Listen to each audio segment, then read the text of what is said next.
Hi, everyone. I'm Diane Brady. Welcome to Forbes Newsroom. I am here with Congressman-elect Maxwell Frost, who, of course, everybody's saying, should I call you Congressman-elect Frost? I guess that's the way we should be addressing you now, sir. You are the first Gen Z congressman and the first Afro-Cuban. Is that correct?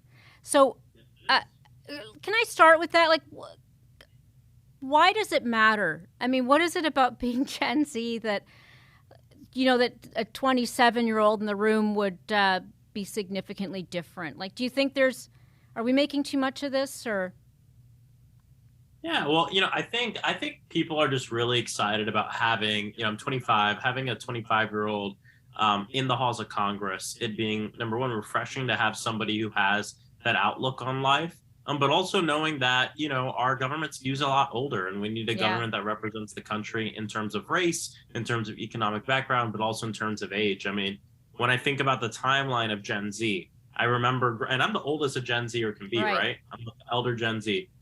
Growing up, learning about Occupy Wall Street in middle schools, learning about wealth inequality at such a young age, continuing to get older, Trayvon Martin being murdered just 30 minutes away from me, getting that talk from my parents, continuing to grow up, Columbine, Parkland, Pulse, going through what feels like more school shooting drills and fire drills, waking up and seeing George Floyd being murdered in broad daylight on our television, right, and on our screens. And so all of this this is the experience of Gen Z. I think about a lot of other generations, they have these moments.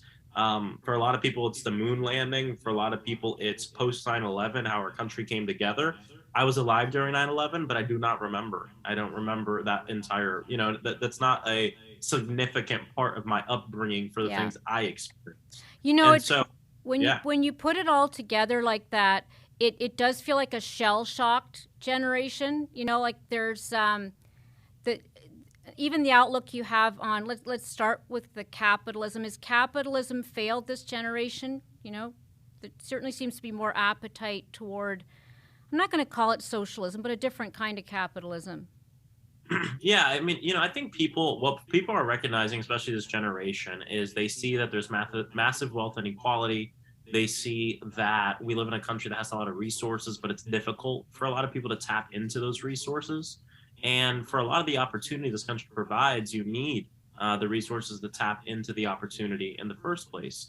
And so I think people growing up just have this kind of righteous anger, right? Or like a love of all people. And they just want everyone to do well. And I think they see the system that we currently have as being one where, everyday working class families being exploited is part of the game, right? It's part of getting to where you want to get. I mean, if you look at all the stories of some of the biggest corporations, I mean, I remember watching the founder, just like, I don't know, 5 years ago on a plane ride. And I got off and I was like, no way, that's the truth. No way McDonald's was made The because of corporate, lies. well, but the big guys now are big tech, aren't they? More like it's less to the CEO of IBM than it is Yeah, Elon Musk and Mark Zuckerberg. Is that what you think about when you think about corporations?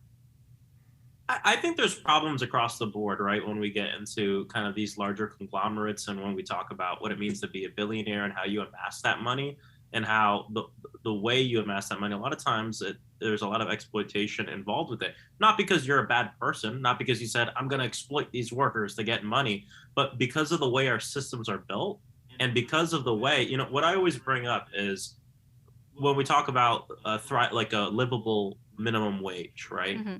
I have a lot of friends that are small business owners, and I sat down and had a conversation with them about this because we just passed a $15 minimum wage here in Florida. And I said, look, when you start your business, what are the essential considerations? What are things that if you don't have, you cannot open your business? The capital, right? So that way you can afford your overhead and your rental costs and everything, your insurance, everything like that, right? These are essential considerations. If you don't have it, you're not opening your doors. And all I said was, look, I just think we should live in a world where your workers getting paid a livable wage should be an essential consideration. And that's it, You know, you right? That just should be valued at the same thing as some of these other. And so for me, it's less about people being, evil or this and that. I just think the way our system is created it's created to not value the least of these. And I think that's what most folks are really frustrated about. I think when people call you an activist, it reminds me of when President Obama was called a community organizer. I mean, is that a title that you love, or do you think it, marginalizes what you've done? Yeah, I think I love the title activist. I wear it proudly. I will say I see some had a lot pictures of in the time. background there that look activist-like. Yeah, well, it is a lot of activism. It's also just a lot. I'm a musician, and Right. Music is a huge part of my life. I own a small music festival here in Orlando that's raises money for a nonprofit. So I'm a bit of an entrepreneur, actually. Not Fire But Fest. Yeah. yeah, it's a small music festival. We have about 500 people a year. Uh-huh. But there's a lot of music up here. That's I love Supreme, John Coltrane. It's my favorite jazz album.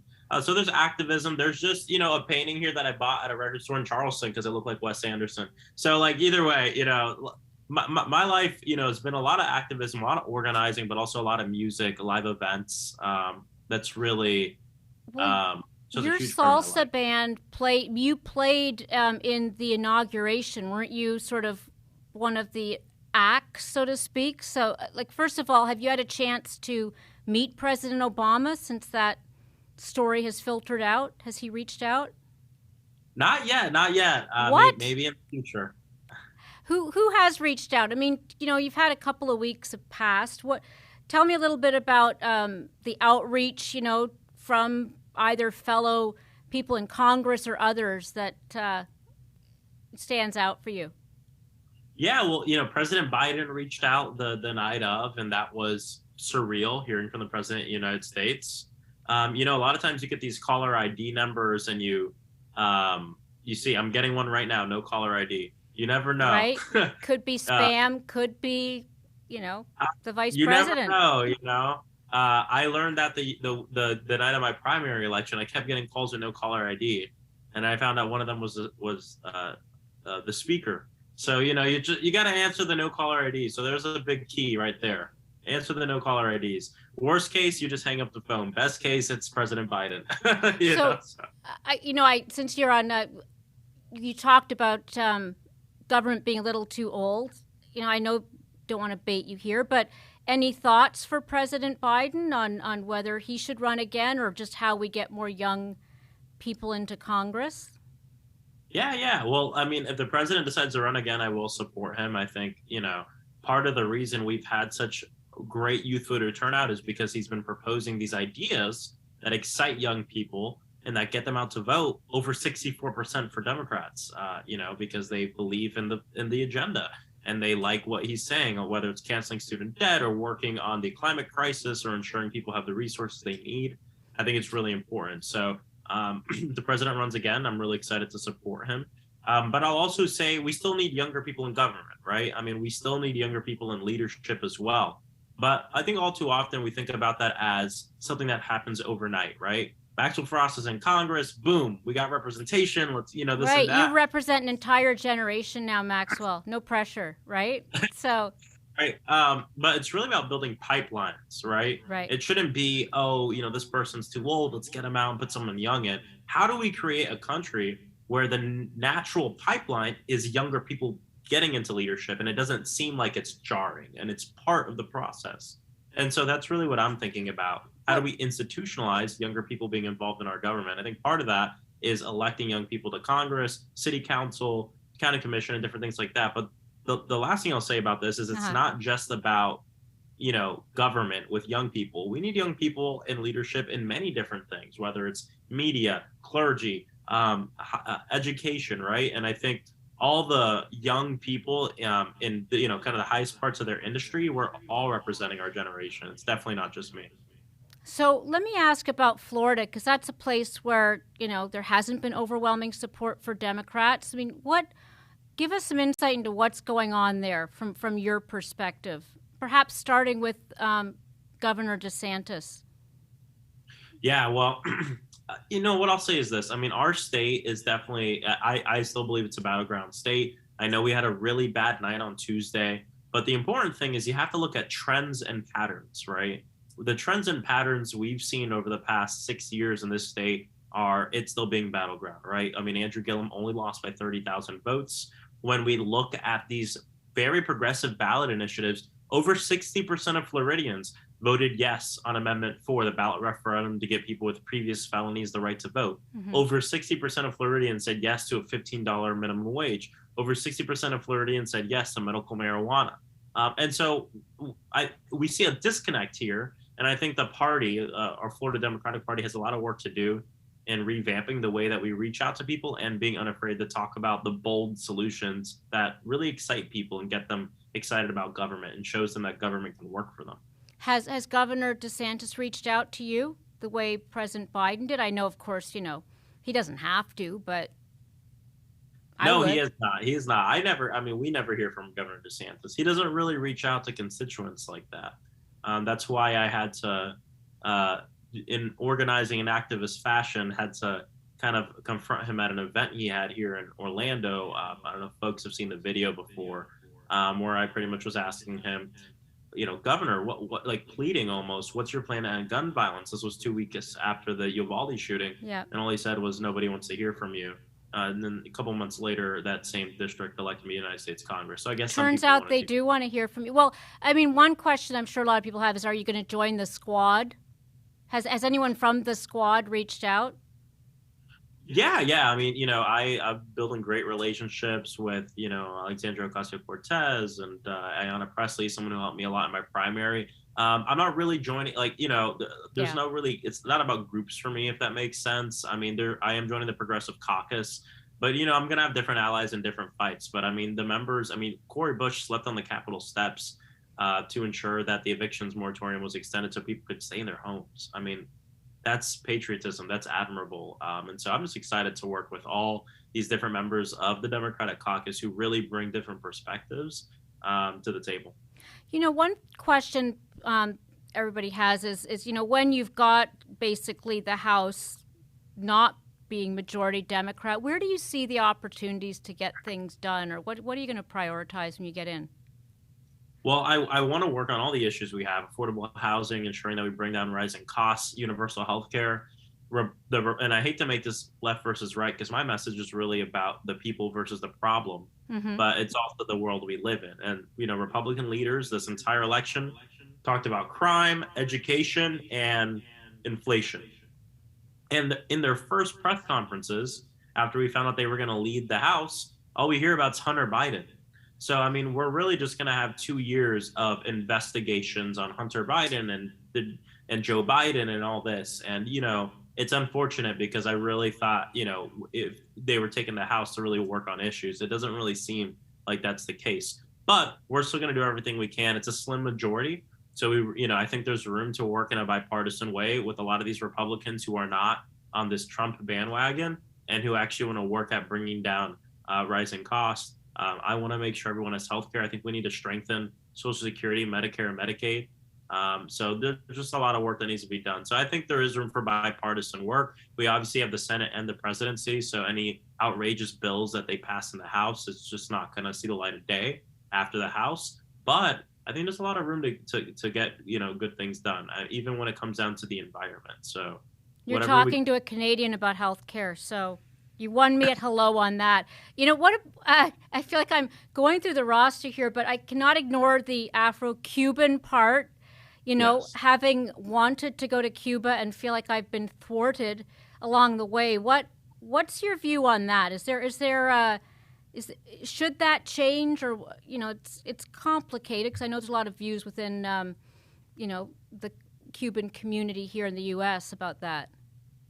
Yeah, my mom, my aunt, and my grandma came here from Cuba in the late 1960s during the freedom flights, and the situation then and now is horrible. Right? I mean, the citizens being oppressed, free speech that pretty much doesn't exist if you disagree with the people in power and really the regime. And so, I mean, we do everything we can to fight for the people of Cuba.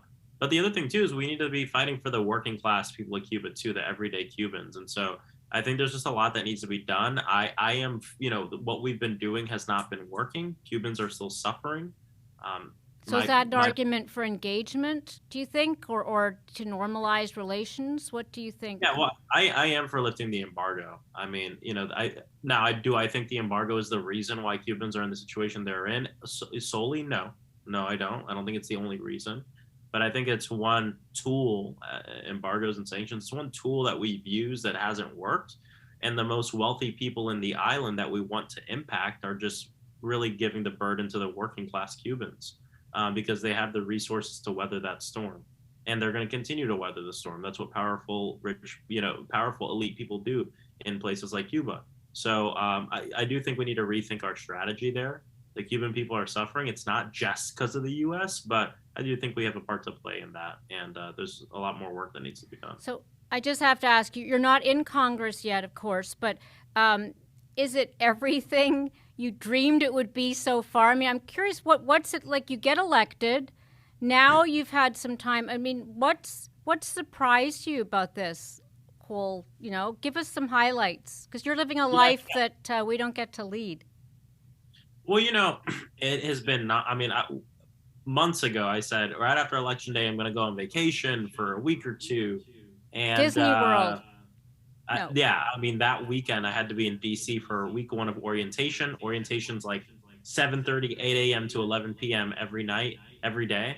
What is the orientation? What do they orient you on? Is it, here's how we want you to vote, or here's where the bathroom is, or all the above? No, it's more logistics and setting up your office, right? We had briefings on member security in D.C., member security in your district, member security at your home. How do you set up your office? Payroll. What is your MRA, the members representational allowance, which is the amount of money we get every year? How much money do you get? It changes year to year. I think it's last year or last Congress, it was like 1.6, 7, or 8 million you get a year. But that's to pay your staff. Which is about 18 people per office. You have to pay for your office here in the district. And then, most of it goes to staffing, but then it's also to, if you're doing mailers, if you're doing events in the community, it's the money you get to represent people. And so you go through, how do you budget? What are the staff positions? There's so many different classes. Then the next half of the day is more social events, getting to, meet your incoming colleagues and make lasting relationships, which arguably is one of the most important parts of orientation, is getting to know the people you're going to be working with for the next 2 years at least. Have you had any political heroes you've met, or do you have political heroes that, have inspired you to run for office? Yeah, so many. So many. Obviously President Obama was one of the first politicians I ever looked up to. Someone like Senator Sanders is someone who opened my eyes. He endorsed you. Huh? He endorsed you quite loudly and repeatedly on Twitter and stuff. I worked on his campaign. Right. So definitely, Senator Sanders is someone I look up to. But there's so many other people, right? On the House side, people like Mondir Jones, Jamie Raskin, Pramila Jayapal, Mark Pocan. There's so many people who do great work. I'm excited to work with them. You got Elizabeth Warren. The list goes on. But I'm just excited to be there and do the work. So, other question in terms of if you have any other last points, but we saw AOC do, TikTok videos, and what are some of the ways you'll be reaching out to, your constituents who are of your generation? Because I think that a lot of people see Washington as, in a certain way, and you have an opportunity now to maybe bring it to life. You're an entertainer by nature. What are your plans? Well, we do TikTok, Twitter, like all the social media, we do it. But really, you're still doing Twitter. You'll pay $8. You'll pay $8 a month for that badge. I'm not paying anything. So they can take away my check mark. It's fine, I guess. But no, I'm not paying anything. But I do love Twitter. I made a joke the other day on Twitter. I said, I like Twitter because I'm not photogenic enough to just be on Instagram, I'm not posting photos every day. But either way, I think a lot of it, we're going to be hitting the road next year. We're going to travel the country and get young people excited about getting involved in government. We're going to be doing a lot here locally. One of my plans is, we're going to do hopefully quarterly nights where we show a film and we bring people associated with the film to talk to the community. We're going to be involving artists in a lot of the work we do. I think that bridging the gap between cool and consciousness is really the key here in involving like this whole new generation in politics. So I intend to be very involved on the art side as a member, and really want to have good relationships with our artists and our influencers so we can work together to really bring more people to the table. So many different ways. I think social media is one of those ways, but I'm a huge fan of in-person events that can like change people's lives. I really believe in the power of live events, and so you'll see our office flexing our live event muscle as much as we can cool. to really bring people into the fold. In with the salsa band, right? We'll expect to see some music. We did it actually. We Pride last year, I brought the band back together and we performed on a flatbed truck. So I love that. That's great. Well, definitely more to come. So thank you very much. Congratulations again, and look forward to continuing the conversation. Of course. Thank you so much for having me on. Thanks.